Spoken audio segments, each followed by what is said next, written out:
time has come. Bartholomits is going on the offensive. He is sending a naval force to capture the port city of Dax'an from Fritzolas. This port city of Dax'an serves as a key piece in Fritzolas' war machine, both economically and militarily.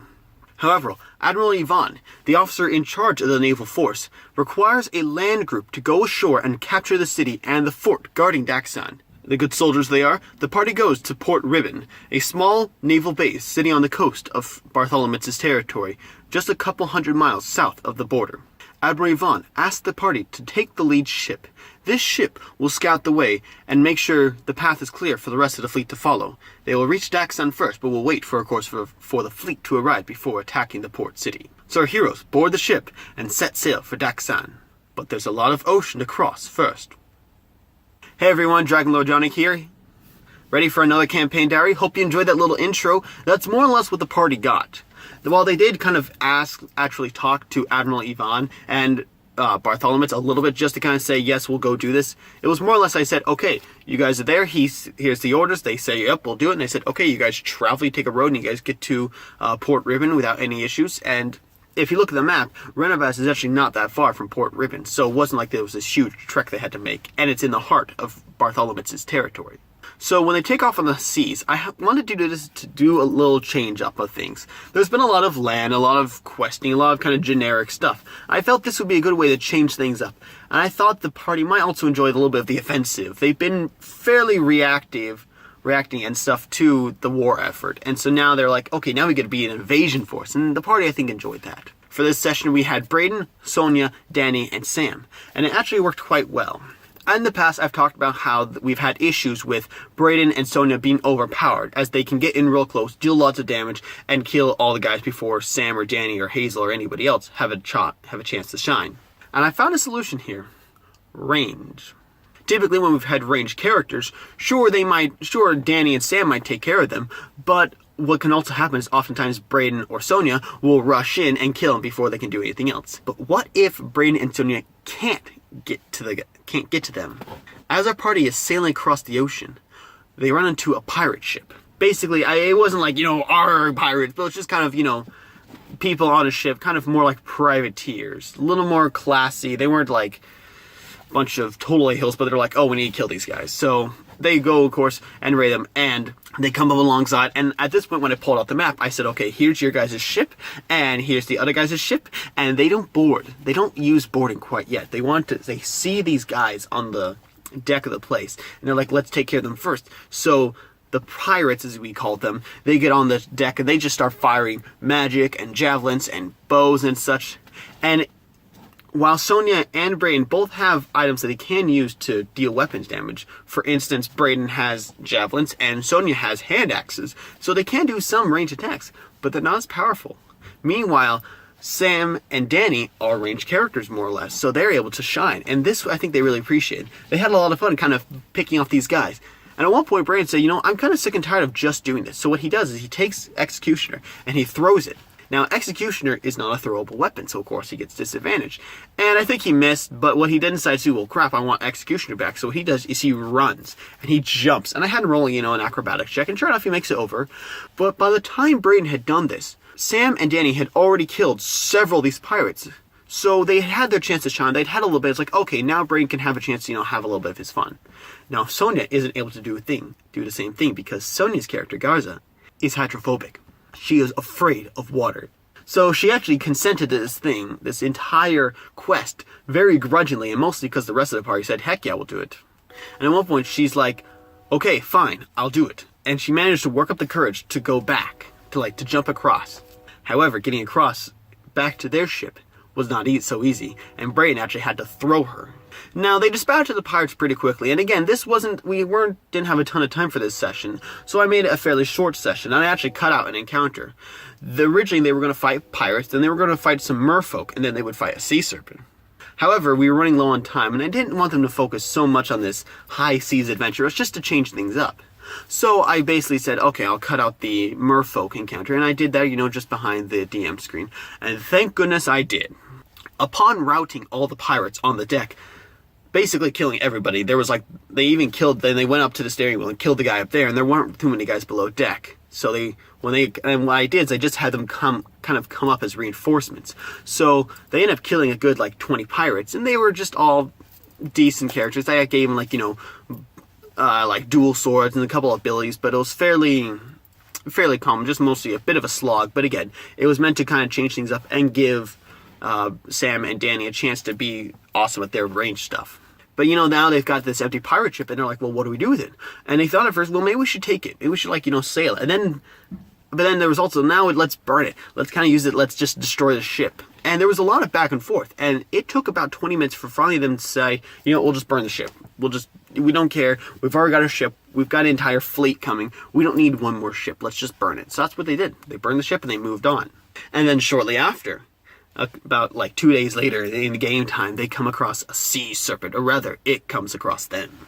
And I explained that, you're sailing, all of a sudden you come to this jolting hull, and you just, and you're stopped, and everyone kind of tumbles over, and everyone's like, oh crap. And all immediately they're like, oh no, it's a kraken. And I'm like, careful what you wish for. I thought about sending a kraken after them, but I thought that would be a little too cliche. Instead, I sent a sea serpent after them, which was still served to be a good challenge. Naga the sea serpent. And the party actually really enjoyed this. It actually worked really well. And similar to the pirate fight, I had her kind of be ranged, this sea serpent. And so Sam and Danny had easy times picking at it. Meanwhile, Braden and Sonia, less easy. What Braden managed to do is he managed to say, oh, I can throw Executioner and I can summon it back to him. Now, he believed this was because he was attuned to the weapon. And at the time, I didn't have the Dungeon Master's Guide. I didn't have many of the rules outside of the player's handbook. So I didn't know really if attunement had that or not. So I went ahead and let Braden do it. I said, okay, fine, you can throw it. You still get disadvantage, but you can still summon it back to you. Now, this actually comes from the bound weapon ability of the Eldritch Knight in the fighter class. And we figured this one out later, but I figured, we've already kind of said that let's just go with it. And again, Executioner's magical, so it wasn't like he had just some normal sword that was doing this. No, it was already a magical weapon, so I was okay letting it do it to him. And it gave him, again, a chance to try and do something, because unlike with the pirate ship, where he could jump across to the pirate ship and then trying to attack him there, now he had to try and attack the sea serpent. I mean, he had the difficulty of jumping onto and dealing damage would be much harder. And so I let him have this opportunity to try and attack it with Executioner, but I gave him some serious buffs. And as a result, we saw him only hit the sea serpent like twice, and he dealt it a good 20-40 bits of damage, but out of like the 200 HP at hand, Sam and Danny did most of the work. And again, Sonya didn't too much. She lobbed a couple hand axes, but that was all she could do. And at the same time, though, the sea serpent had a kind of a tentacle ability. It wasn't actually tentacle, it was its tail, and its tail would sweep across the deck, and everyone would have to roll a dexterity save to jump out of the way and take damage either way.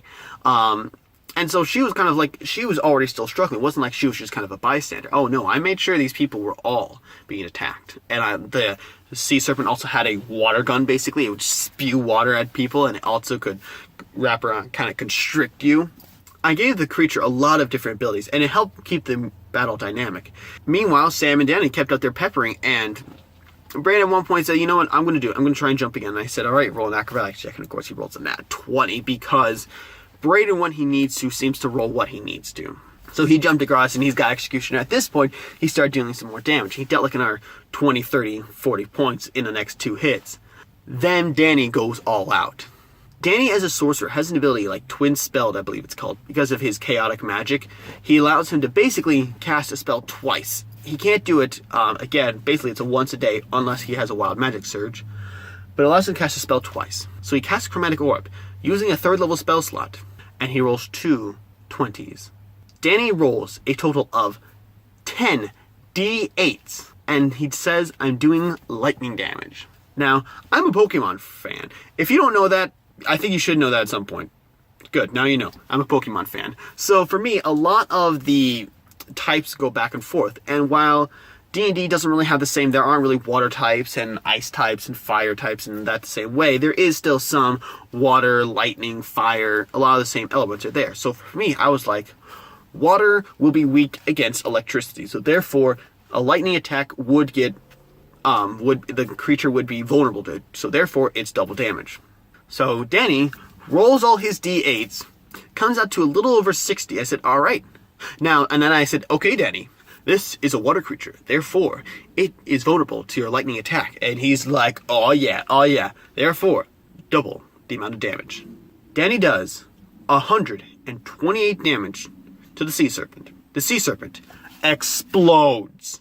Literally, I explained it as you fire these two chromatic orbs at the same time. They rush towards the sea serpent. They impact it, and the thing literally explodes in crackling lightning. And everyone's like, whoa, and I was like, and you guys all get like, pelted by sea serpent guts and skin. And everyone's like, oh, gross, but that's kind of cool. So I think this worked out really well. I had found a solution for my overpowered close combat units, and worked really well. They still got chances to do stuff, but they also had a chance where they were taking the back seat. They weren't the stars of the show, leaving my ranged characters, who usually don't get to shine as much, take the front seat in combat. So that's one way you can, solve a problem. It also worked as most of the attacks, especially for the sea serpent, were based on dexterity and other rolls.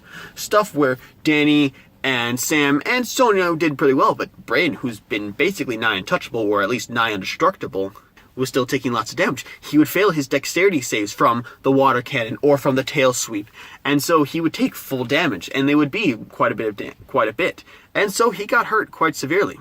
I know I used quite a lot in that explanation there. Deal with it. And while it was a fairly short encounter, a fairly short session as a whole, the party still seemed to enjoy it.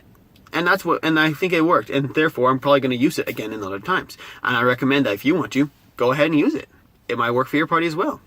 Maybe it works, maybe it doesn't. Either way, thanks for tuning in, guys. As always, like, comment, subscribe, all that good stuff, and we'll see you next time. Stay cool.